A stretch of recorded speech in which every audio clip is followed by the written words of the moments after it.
Good morning friends, welcome to study with नीलम।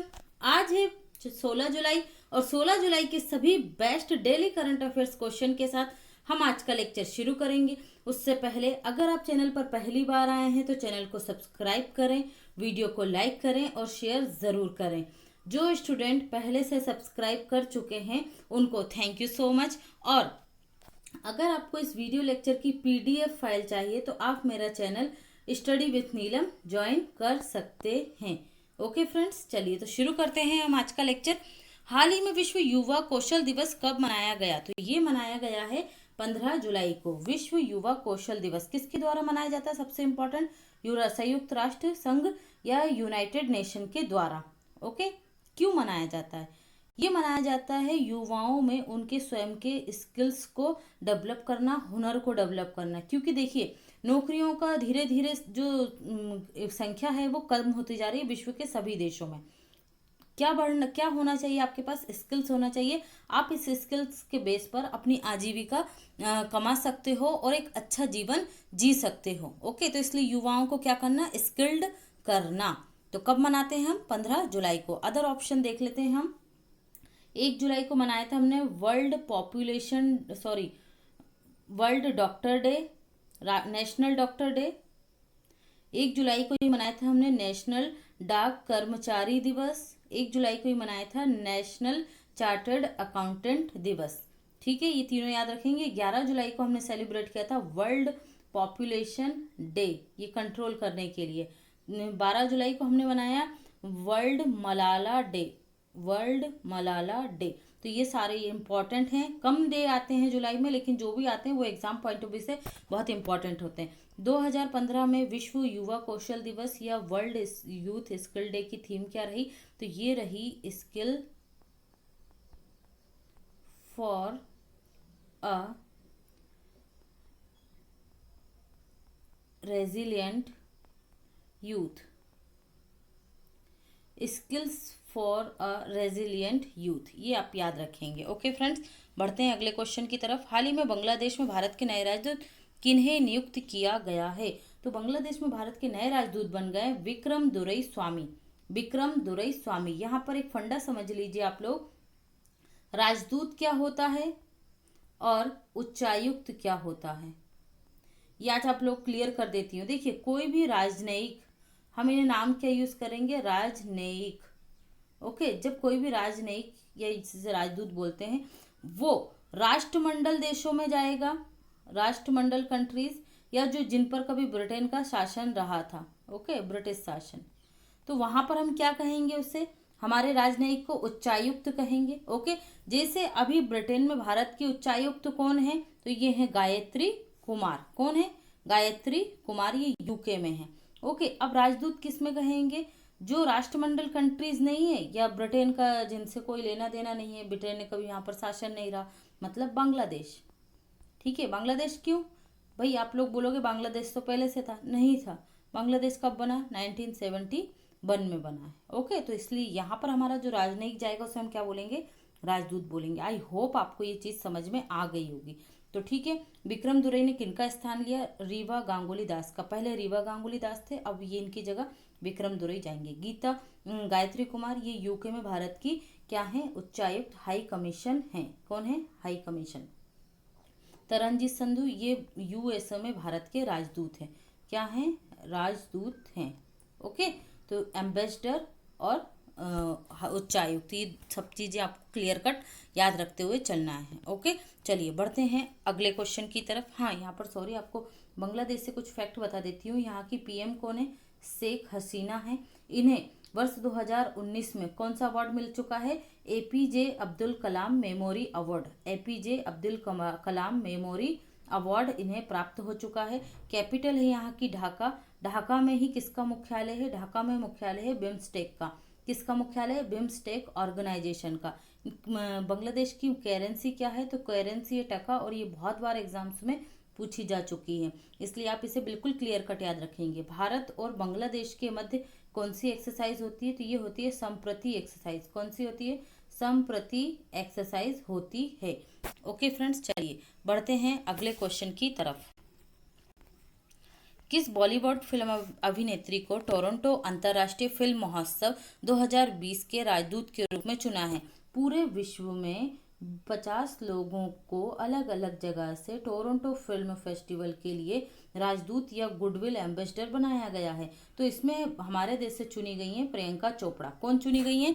प्रियंका चोपड़ा। ये आपको याद रखना है। ओके, अदर ऑप्शन देख लीजिए। दिया मिर्जा, ये UNEP united nation environment programme, जिसका मुख्यालय कहाँ है? केन्या नैरोबी में है, उसकी गुडविल एम्बेसडर हैं और इनका कार्यकाल अगले 2 वर्ष के लिए बढ़ा दिया गया है। क्यों? क्योंकि कोरोना की वजह से। ओके, एम नेत्रा का नाम आपने सुना होगा, ये तमिलनाडु की हैं। ठीक है, और इन्होंने कोरोना वायरस के टाइम पर गरीबों की मदद करने के लिए जो 5 लाख रुपए इनके पिता ने इनको दिए थे वो इन्होंने दान कर दिए। तो इन्हें यूएनओ संयुक्त राष्ट्र संघ का गुडविल एम्बेसडर फॉर पुअर बनाया गया है। Goodwill ambassador for poor. Okay, ये याद रखना। फ्रेया ठकराल, इन्हें 2020 का डायना पुरस्कार मिला है। किससे? फ्रेया ठकराल को। क्यों मिला है? इन्होंने एक एप्लीकेशन डेवलप की है रिसाइकलर, उसके लिए। ओके फ्रेंड्स, बढ़ते हैं अगले क्वेश्चन की तरफ। हाल ही में अशोक कुमार को किस पुरस्कार से सम्मानित किया गया है? तो अशोक कुमार को पुरस्कार दिया गया है मोहन बागान लाइफ टाइम अचीवमेंट अवार्ड। क्या दिया गया है? मोहन बागान life time achievement award. Paul Harris सम्मान कल ही बताया था किसको मिला है? एडापट्टी के पलानी स्वामी। एडापट्टी के पलानी स्वामी कहाँ के हैं? ये तमिलनाडु के सीएम हैं। ओके, श्यामा प्रसाद मुखर्जी, ये असम के सीएम सर्बानंद सोनोवाल को प्राप्त हुआ था ये सम्मान। चेंज और चैंपियन ऑफ चेंज अवार्ड ये झारखंड के सीएम हेमंत सोरेन को प्राप्त हुआ था। झारखंड के सीएम हेमंत सोरेन को। और मोहन बागान लाइफ टाइम अचीवमेंट अवार्ड किसे दिया गया? अशोक कुमार को। देखिए, अशोक कुमार ये हॉकी के खिलाड़ी हैं। ओके, तो इन्हें ये अवार्ड दिया जाएगा कब? 29 जुलाई को। 29 जुलाई को क्यों दिया जाएगा? क्योंकि जो मोहन बागान क्लब है इसका संबंध किससे है? क्रिकेट से है। ओके, मोहन बागान क्लब, इसका स्थापना 29 जुलाई को हुई थी, इसलिए 29 जुलाई को ही इन्हें ये अवार्ड से सम्मानित किया जाएगा। किसका क्लब है? सॉरी, क्रिकेट नहीं, ये किसका क्लब है? फुटबॉल का क्लब है। और कहाँ पर है फुटबॉल क्लब मोहन बागान? ये कलकत्ता में है। कहाँ है?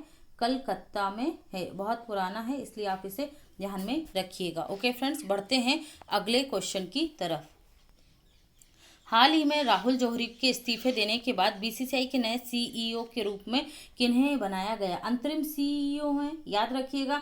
ये फुल टाइम सीईओ नहीं है, अभी सिर्फ इन्हें कार्यभार दिया गया है। तो ये बन गए हेमांग अमीन। कौन बन गए? हेमांग अमीन। ये आईपीएल जो लीग होती है उसमें उसके पहले सीईओ थे। ओके, मतलब पहले उसके सीईओ रह चुके हैं आईपीएल लीग के। अब इन्हें किसका बना दिया गया है? बीसीसीआई का अंतरिम सीईओ बना दिया। बीसीसीआई के 39वें क्रम के अध्यक्ष कौन है? तो ये कौन है? सौरभ गांगुली। कौन है?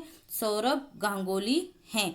ओके, जय शाह कौन है? तो ये बीसीसीआई में सचिव हैं। सेक्रेटरी ऑफ जनरल कौन है?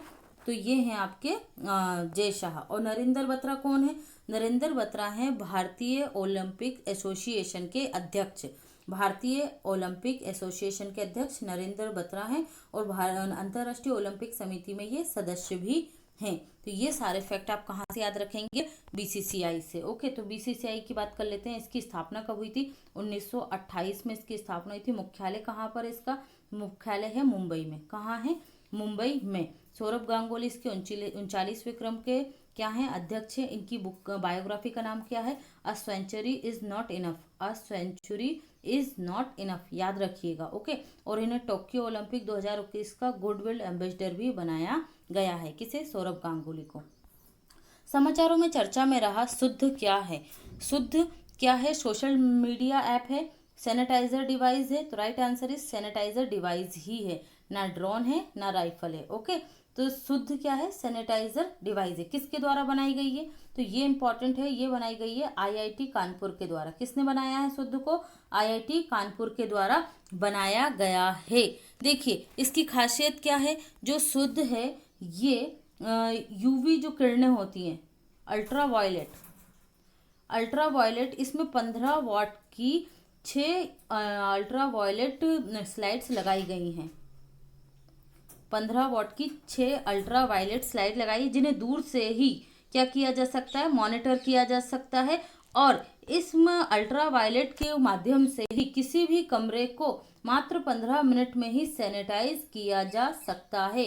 तो ये बहुत ही कारगर होगी, क्योंकि कोविड-19 की वजह से अभी सभी जगह सैनिटाइजेशन की जो प्रोसेस है बहुत तेजी से और बहुत गहन रूप से की जा रही है। तो ये कितने मिनट में कमरे को साफ कर देगा, सैनिटाइज कर देगा? एक रूम को 15 मिनट में। ओके, आईआईटी कानपुर की बात कर लेते हैं। तो आईआईटी कानपुर के अभी ये डायरेक्टर जनरल कौन है वर्तमान में? तो अभय कांदीकर है। कौन है? अभय कांदीकर, आईआईटी कानपुर के डायरेक्टर जनरल। तो ये सारे फैक्ट आप याद रखेंगे। शुद्ध किसने बनाया है? एक सैनिटरी डिवाइस है और आईआईटी कानपुर के द्वारा बनाया गया है। हाल ही में वर्ष 2020 के वॉन करमन पुरस्कार से निम्न में से किन्हें सम्मानित किया जाएगा? तो ये सम्मानित किए जाएंगे आपके के सिवान। कौन सम्मानित किए जाएंगे? के सिवान सम्मानित किए जाएंगे। ये कौन है वर्तमान में? वर्तमान में ये इसरो के अध्यक्ष हैं। इसरो के अध्यक्ष। पहले हम बात कर लेते हैं वॉन कॉर्मन सम्मान की। वॉन कॉर्मन सम्मान वॉन कॉर्मन द्वारा अंतरराष्ट्रीय अकेडमी ऑफ एस्ट्रोनॉट की स्थापना की थी इन्होंने, वॉन कॉर्मन ने, और इन्हीं के सम्मान में ये पुरस्कार दिया जाता है। कौन सा? अंतरराष्ट्रीय वॉन कॉर्मन पुरस्कार। कहाँ पर है ये? इसका मुख्यालय ये पेरिस में है। कहाँ है? पेरिस में है। ये वहीं से ये सम्मान देते हैं। ओके, देखिए ये तीसरे भारतीय हैं के सिवान इस पुरस्कार को पाने वाले। प्रथम कौन थे? प्रथम थे आपके कृष्ण स्वामी कस्तूरी रंगन। कृष्ण स्वामी कस्तूरी रंगन। द्वितीय थे इडुपी रामचंद्रन राव। द्वितीय थे इडुपी रामचंद्रन राव। ओके, तो ये याद रखिएगा, ये तीसरे भारतीय हैं। बात कर लेते हैं इसरो की। इंडियन स्पेस रिसर्च ऑर्गेनाइजेशन, इसकी स्थापना हुई थी 1959 में। हेडक्वार्टर कहाँ पर है? हेडक्वार्टर इसका बेंगलुरु में है। और इसके वर्तमान में चेयरमैन कौन है? तो के सिवान इसरो के चेयरमैन हैं। ओके, ये सारे फैक्ट आपको याद रखना है। और इन्हें ये वॉन कॉर्मन पुरस्कार मार्च 2021 में दिया जाएगा। कब दिया जाएगा? मार्च 2021 में। ओके, तो ये सारे फैक्ट आपको यहाँ से याद रखना है। किरण कुमार, अदर ऑप्शन देख लेते हैं। किरण कुमार जो है, इन्हें फ्रांस का हाईएस्ट सिविलियन अवार्ड से सम्मानित किया गया है। किन्हें? किरण कुमार को फ्रांस के हाईएस्ट सिविलियन अवार्ड से सम्मानित किया है। जी सतीश रेड्डी, इन्हें मिसाइल सिस्टम अवार्ड दिया गया है। किसने दिया था? तमिलनाडु सरकार ने। मिसाइल सिस्टम अवार्ड तमिलनाडु सरकार के द्वारा जी सतीश रेड्डी को दिया गया। ओके, बाकी ये दो हम क्लियर कर चुके हैं। ओके फ्रेंड्स, तो चलिए बढ़ते हैं अगले क्वेश्चन की तरफ। सूरीनाम के नए राष्ट्रपति कौन बन गए हैं? तो सूरीनाम के नए राष्ट्रपति बन गए हैं, सॉरी इसमें ऑप्शन इंक्लूड नहीं किया गया है, मैं इसका ऑप्शन आप लोगों के लिए यहाँ पर मैं इसे पीडीएफ में क्लियर कर दूंगी, मतलब चेंज कर दूंगी। ये बन गए हैं, अब आप राइट आंसर ही देख लीजिए, चंद्रिका प्रसाद। कौन बन गए हैं? चंद्रिका प्रसाद। क्यों इंपॉर्टेंट है सूरीनाम के राष्ट्रपति हमारे लिए? इसलिए इंपॉर्टेंट है क्योंकि ये भारतीय मूल के हैं। चंद्रिका प्रसाद सांथोकी, चंद्रिका प्रसाद सांथोकी कहाँ के बन गए हैं? सूरीनाम के राष्ट्रपति बन गए हैं। देखिए सूरीनाम में अभी अब तक, इनसे पहले अब तक डेसी बॉटर्स का शासन था। डेसी बाउटर्स जो क्या थे? एक सैन्य तानाशाह थे। उनके स्थान पर कौन बन गए हैं? चंद्रिका प्रसाद चुन लिए गए हैं और ये निर्विरोध चुने गए हैं। ये वर्ष 2005 में वहाँ के न्याय मंत्री थे। कौन? ये चंद्रिका प्रसाद सांथोकी न्याय मंत्री रह चुके थे सूरीनाम में, और अब ये वहाँ के राष्ट्रपति बन गए हैं और 5 वर्षों के लिए चुने गए। इनकी पार्टी का नाम क्या है? चंद्रिका प्रसाद की इनकी पार्टी का नाम है progressive reforms party. Progressive reforms party. Okay, इनकी पार्टी का नाम आप याद रखेंगे। बात कर लेते हैं सूरीनाम की। सूरीनाम की कैपिटल क्या है? कैपिटल है इसकी पेरामारिबो। पेरामारिबो। करेंसी क्या है इसकी? करेंसी है सूरीनामी डॉलर। सूरीनामी डॉलर। और प्रेसिडेंट कौन बन गए हैं? चंद्रिका प्रसाद सांथोकी। चंद्रिका प्रसाद सांथोकी इसके प्रेसिडेंट बन गए हैं। ये मैं चेंज कर दूंगी, आप लोग चिंता ना करें। माइकल मार्टिन ये आयरलैंड के क्या बने हैं? प्रधानमंत्री बने हैं। जींद कैक्स्टस ये कहाँ के बने? ये फ्रांस के प्रधानमंत्री बने हैं। और ली स्वेंग लुंग ये सिंगापुर के प्रधानमंत्री बने हैं। 2004 से प्रधानमंत्री हैं, 2020 में भी चुन लिए गए हैं। ओके, तो यहाँ से आप ये सारी इन्फॉर्मेशन याद रखेंगे। हाल ही में देश का एकमात्र गोल्डन बाघ किस राज्य में देखा गया? तो गोल्डन बाघ कहाँ देखा गया? असम में देखा गया। असम के किस नेशनल पार्क में? तो ये फेमस है आपका national park Kaziranga national park. Kaziranga क्यों फेमस है? ये फेमस है एक सींग वाले गेंडे के लिए। और यहीं पर क्या देखा गया है? दुर्लभ गोल्डन बाघ को देखा गया है। तो ये सारी इन्फॉर्मेशन आप असम के नेशनल पार्क से याद रखेंगे। बात कर लेते हैं असम की सीएम कौन है? सर्बानंद सोनोवाल हैं। गवर्नर कौन है? जगदीश मुखी हैं। गवर्नर कौन है? जगदीश मुखी यहाँ के गवर्नर है। कैपिटल क्या है? कैपिटल है आपकी दिसपुर। क्या है? दिसपुर। ओके। और यहाँ के सीजे कौन है? हाई कोर्ट के चीफ जस्टिस ये हैं अजय लांबा। अजय लांबा। तो असम से ये सारी इन्फॉर्मेशन आप याद रखेंगे। एक और महत्वपूर्ण इन्फॉर्मेशन है जो शायद आपके संस्कृति और कल्चर से जुड़ी हुए क्वेश्चन के रूप में आ सकती है असम से। आम्बुबाची मेला। आम्बुबाची मेला ये कहाँ लगता है? ये असम के कामाख्या जो मंदिर है, कामाख्या देवी का मंदिर, उस पर हर वर्ष ये अम्बुबाची मेला लगता था और इसमें लगभग 30 लाख लोग हर वर्ष शामिल होते थे। लेकिन कोविड-19 की वजह से इस साल इसको क्या कर दिया गया है? रोक दिया गया है। इसका आयोजन इस बार होगा लेकिन सिर्फ वहीं के कुछ लोग रहेंगे, उन्हीं के द्वारा किया जाएगा। असम का जो देहिंग पटकई अभ्यारण्य है, देहिंग पटकई अभ्यारण्य, ये क्यों चर्चा में रहा है भाई? इस अभ्यारण्य को, इस सेंचुरी को अब नेशनल पार्क में बदल दिया गया है। इसका स्टेटस बदल दिया गया। अब ये क्या बन गया है? देहिंग पटकई, ये अब नेशनल पार्क बन गया है। ओके फ्रेंड्स, चलिए बढ़ते हैं लास्ट क्वेश्चन की तरफ। हाल ही में किस राज्य में ई क्रॉप नामक पहल के तहत के द्वारा फसलों का ऑनलाइन पंजीकरण शुरू किया गया है? तो ये किया गया है आंध्र प्रदेश में। क्या होगा इस ई क्रॉप में? इसमें किसान का नाम, किसान का बैंक अकाउंट, उसकी फसल क्या है और उसका एड्रेस, ये सभी इसमें क्या होगा? नामित होगा, इसमें दर्ज होगा। इसके माध्यम से क्या होगा? किसान को कौन सी सलाह देनी है कृषि विज्ञान केंद्र के द्वारा, सरकार को उसको अगर कोई हेल्प करनी है तो किस प्रकार से दी जाए, किस प्रकार की वह क्रॉप लगा रहा है जिसके लिए किस प्रकार का फर्टिलाइजर दिया जाए। मतलब सरकार ने इसे एक बहुउद्देशीय योजना के रूप में क्रियान्वित करा है जिससे किसान को पूरी तरीके से सभी प्रकार की हेल्प एक जगह ही प्राप्त हो जाएगी। किस ऐप के माध्यम से? ई क्रॉप। कौन लेकर आया? आंध्र प्रदेश सरकार। चलिए आंध्र प्रदेश की बात कर लेते हैं। यहाँ के सीएम कौन है? जगन मोहन रेड्डी। कौन है? जगन मोहन रेड्डी। कैपिटल क्या है? अभी है हैदराबाद। मैंने अभी बोला क्यों? क्योंकि इसकी 2024 से कैपिटल क्या हो जाएगी? अमरावती। कौन सी हो जाएगी? अमरावती। अमरावती से आपको एक इम्पॉर्टेंट फैक्ट याद रखना है कि देश का 25वां हाई कोर्ट कहाँ बना है? तो ये अमरावती में ही बना है। देश का 25वां हाई कोर्ट कौन सा है? अमरावती ही है। और इस अमरावती हाई कोर्ट के चीफ जस्टिस कौन है? तो यहाँ के सीजे हैं जे के महेश्वरी। कौन है? सीजे जे के महेश्वरी। ओके, तो ये आप याद रखेंगे। आंध्र प्रदेश के गवर्नर कौन है? तो ये हैं विश्वभूषण हरिचंदन। विश्वभूषण हरिचंदन। ओके, ये यहाँ के गवर्नर हैं। यहाँ से आपको एक इम्पॉर्टेंट चीज याद रखनी है। 8 जुलाई को आंध्र प्रदेश राज्य द्वारा किसान दिवस मनाया गया। क्या मनाया गया 8 जुलाई को? किसान दिवस। इसी तरीके से 18 जून को कर्नाटक ने क्या मनाया था? मास्क दिवस। मास्क दिवस। तो ये आपको याद रखना है कौन सा राज्य कौन से दिवस मना रहा है। चलिए फ्रेंड्स, शुरू करते हैं पॉइंट टू पॉइंट।